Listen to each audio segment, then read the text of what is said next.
Hello everyone, welcome back to my channel. My name is Chioma. If you are new here, please do well to subscribe and click on the bell icon to get notified every time I upload a new video. And to all my old subscribers, thank you for always coming back. God bless you. Okay, so today, people of God, we're going to be talking about the red flags in our children that we parents shouldn't ignore. This is going to be part 1 of this video. I'll be uploading the part 2 very, very soon. Okay, so behavioral red flags in children that parents shouldn't ignore, part 1. Number 1 today is selective hearing. Now, please note that this is meant for children from 5 years and above. Children 5 years and above, at least at age 5, a child can literally understand his or her parent very well. Number 1 is selective hearing. When, there are some times that you tell a child, come and take something. They will come. Come and take sweets. You see them. Come and take biscuit. Once. They don't need to repeat it. They are there already. But you discover that sometimes when you tell your child, go and wash the dishes, they act like they are not hearing you. Come and dress your bed. They heard you, but they are acting like they did not hear you. Okay? So they choose what to act on and what not to act on. And don't make your child feel it's okay to keep talking about one thing over time. Like you say once, twice, 3 times, 4 times before they actually stand up to do what you ask them to do. Don't make your child feel it's not okay. It's not okay to make your child feel like if you keep talking about something over and over and over and again, that means you are serious. No, that's not what it means. That's not what it means. So don't make your child feel it's okay. All right? When you tell them to do something once, they should adhere to it. And peradventure, your children are not adhering to what you want them to do the first time. It all boils down to calling their attention, sit them down, have them look at you and explain to them that when you don't do what I ask you to do, is disobedience. If I call you once, you answer me. If I tell you something to do once, do it. Don't wait for me to keep repeating it over and over and over again before you will now think I'm serious. No. When I say the first time, I'm serious about it. But if you expect me to say more than once, it means I am going to punish you or I'm going to discipline you. And then you watch them. So whenever they fail to do what you expect them to do the first time, of course, you're going to discipline them. Don't postpone to discipline. Number 2 is interruption or interrupting you. Interruption or interrupting, whichever one. When a child wants to talk to their parents, they feel that's the most important thing on earth, that period. A child feels whatever he or she wants to say to you is what is important that time. Nothing else is important. And you discover that some children come to talk to their parents and their parents is actually talking to somebody else. Mommy, or daddy, or, is not good. Okay? So you teach your children that if I am talking with an adult, whatever it is you want to say, can hold on till I am done. If mommy is talking to somebody or daddy is talking to somebody or mommy is praying or daddy is praying, or you see that we are doing something very serious and important that needs our concentration, please don't come and interrupt.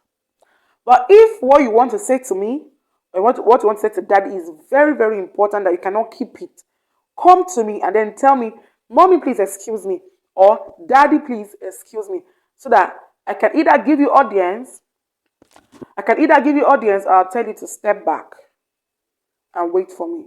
Of course, you can actually teach your children some signals, You can teach your child that anytime you want to talk to mommy or you want to talk to daddy, they're talking with somebody, you can say, mommy, please excuse me. And then when I tap your shoulder, it means go back, I'll be with you shortly. Or you want me to listen to you, say, mommy, excuse me. And then I say, I don't have to talk, I just do like this. It means hold on for 5 minutes, I'll be with you shortly. These are a few examples I've given to you now. So, of course, you know your child better than I do. You know the kind of things you say to your child that he or she will understand better. Okay, so that is what it is. Number 3 is bullying. We have occasions or situations where a younger child is bullying his or older ones. It's wrong. Very, very wrong. Okay? So if you discover that your child forcibly takes what belongs to his or older ones without permission, that's bullying. It's wrong. If you discover that your younger child shouts at his or older ones, it's wrong. If you discover that your younger child beats up his older ones, it's wrong. Peradventure, that older one might even be thinking in his heart that if I beat this child now, he or she's going to report me to mommy or to daddy, and they end up flogging me. So let me just ignore. It doesn't mean that he or she cannot beat up that younger one, but they just choose to ignore. And now the younger one now feels it's my right to slap them when I want to. Teach your child that it is wrong. Teach your child that it is not right to beat up their older ones, wherever, whether in school or at home. Okay? And then tell your child there are consequences. If you bully your older one or you take what belongs to them, you're not going to go to school with your snack. You're not going to go to school with your juice. If you do it like this or you do it like that, if every other person is eating with meat or fish or egg, I'm not going to give you anyone. That is a consequence for that bad action. And then some children will always ask you, Mommy, but what if I don't bully them? What if I don't shout at them? What if I don't fight them? Okay, that's nice. It means you will keep going to school with your snacks. You will keep going to school with your juice. Or you keep eating fish and meat as long as every other person in the house is eating it. So it's a privilege for them to keep going to school with those things. And you can either take away those privileges if you notice that they are not living up to expectations, okay? So you're not adding anything, you're not taking away, you're not doing anything special. You do this, you do it well, you will keep enjoying the privilege. You don't do it well, I take it away from you, and that is final. Okay? So again, I would encourage parents to please check their relationship with their domestic staffs. All right? It's enough, or it's okay to say your child is beginning to learn some bad characters from school or from other children around, but then check your relationship with your domestic staff. Please make sure you don't scold your domestic staff, your house help, your driver, your cleaner, your security guard.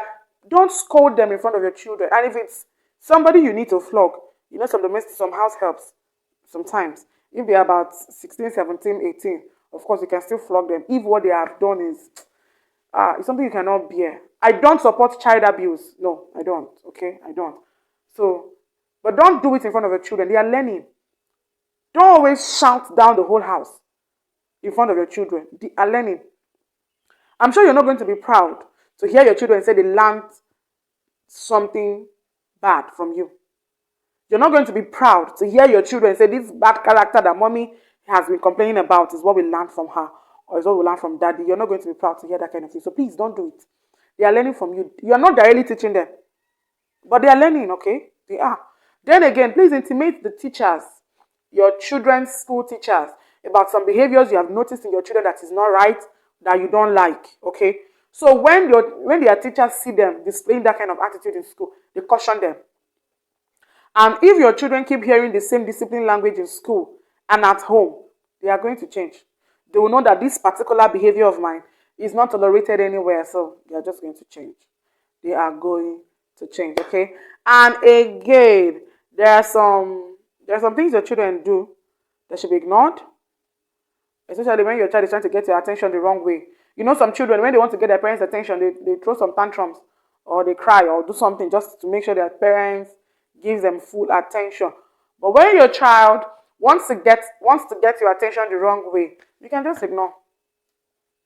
If you ignore them like that, what you are indirectly telling them, you are not talking to them, but what they understand is that this antics is not going to pull through. Nobody is going to respond to me. So in fact, you discover that they are less likely to repeat that behavior.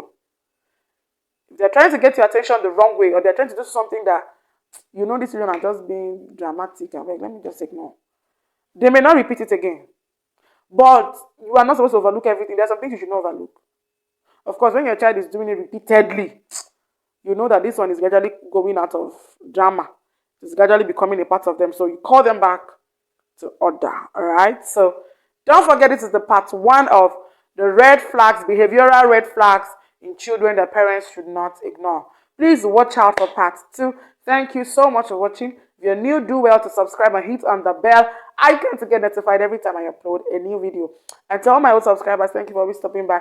Do well to share and like this video. See you all in my next video. Stay blessed. I love you. Bye-bye.